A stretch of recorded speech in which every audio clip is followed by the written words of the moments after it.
L'avantage de Plastipolis, c'est que ça arrive à fédérer, ça arrive à mettre en commun des expériences que chacun peut avoir au sein de l'international, parce qu'à l'international c'est très compliqué, ça demande une certaine structure, ça demande déjà d'apprendre un petit peu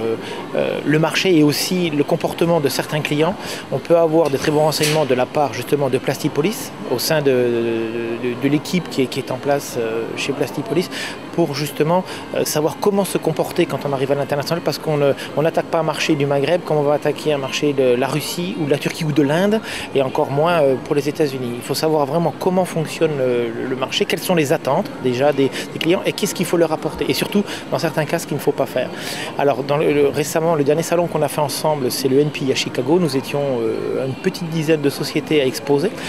La plupart étaient dans le secteur de la plasturgie, avec de la complémentarité dans certains cas. Donc en plus ça permet de tisser en plus un réseau, ce qui est très important, ce qui est le plus difficile à faire, mais la notion de réseau est très importante et c'est aussi ce à quoi sert Plastipolis. Et ça permet aussi d'échanger et de se dire, ben tiens, moi quand je vais sur tel marché avec